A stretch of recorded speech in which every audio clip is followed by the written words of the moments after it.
Things are not normal in America. In fact, they aren't even close to normal. The only question is, how much longer will our people put up with the myriad failures, corruption, and degeneration of our society and country? How much more can America take? That's the question we ask in today's preamble. As you know, over the last few decades, left-wingers in government have been imposing laws, instituting policies, and pushing narratives that are impediments to Americans partaking in their constitutionally protected rights. Leftists have done this with the yet unfulfilled promise of bettering our lives. The exact opposite has happened. Life in America is markedly worse under left-wing rule. No greater example of this exists than the Democrats' push to curtail or deny law-abiding citizens' Second Amendment right of self-defense and with firearms. They promised if we agreed with giving up our rights and trusting government to protect us, that mass shooting violence would decline. Mass shootings have only increased. As is the case with many of these mass shooting incidents, government failed in Maine. Authorities were aware that the Maine shooter was a danger to the community well before last week's massacre. According to a disturbing report from CNN, the Maine National Guard asked police to check on Robert Card in mid-September. One of his fellow guardsmen raised concerns that Card would, quote, snap and commit a mass shooting, end quote.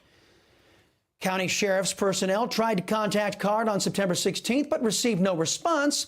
Experts are now asking why this warning and Card's history of significant mental health problems never triggered Maine's yellow flag laws. A similar government failure was responsible for the largest mass shooting in Texas history. The U.S. Air Force neglected to inform the community about the Sutherland Springs shooter, a move that would have prevented his legal access to firearms. That failure of government resulted in 26 Texans being gunned down in a church and cost the U.S. Air Force and U.S. taxpayers $230 million in damages. A good guy with an AR-15 stopped this lunatic's rampage. It wasn't government that stopped him. Dylan Roof gunned down innocent churchgoers in South Carolina. Another government failure, this time from the vaunted FBI. A judge blasting the FBI for not complying with the laws that leftists set up, the laws they stupidly claimed would protect us. But they didn't. They only succeeded in duping Americans into a false sense of security and leaving massive loopholes for criminals and crazy people to prey on our defenseless population. The Founding Fathers never wanted this. They knew that a society based on individual freedom would mean that the government was never intended or needed to be in every facet of American life. The founders never wanted a police state, as that is antithetical to human freedom. So the founders laid out the Second Amendment. They did so in fulfillment of the reality that in a free society, when seconds count, the government is minutes away. To all able-bodied Americans, I say the next time the government fails, and it will fail again, the next time you had better be armed with a gun and able to use it. That is, if your family and community safety is top of your mind. And it isn't just crazy people and Democrats criminals Americans should be concerned about. As Congressman Scott Desjardins from the 4th District of Tennessee articulated to me on the Chris Salcedo Radio Show. Yeah, I don't think there's probably a better recent case than a huge mass shooting that happened on October 7th in Israel. If you look at what happened there, armed gunmen came across the border, shot up a music festival, went into people's homes. Israel has a gun ownership rate less than 2%. Yet every member in Israel, every young man and woman has to serve in the military for 2 years. So they know how to handle their weapons. So what did the government do there? They started issuing weapons to their citizens so they could defend themselves, the exact opposite of what's happening here. Founding Fathers were also keenly aware of and distrustful of an all-powerful government. America was born out of a rebellion against such a government. But now one party is steering us toward that style of backward rule, and a majority in the other party is voting to fully fund that endeavor. To do this, a lot of laws have to be broken and the elites protected.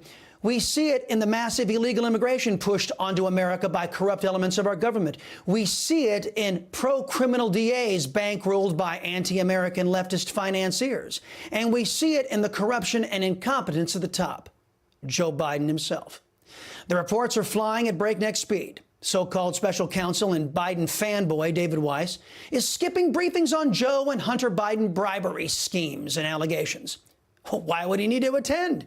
He's there to make sure none of these fake investigations get off the ground. He's there to make sure that nobody investigates or acts on the fact that the Delaware U.S. Attorney's Office received a detailed briefing that established the FD 1023 implicating Hunter and Joe Biden in a Ukrainian bribery scandal was not Russian disinformation and was not sourced to Mayor Rudy Giuliani.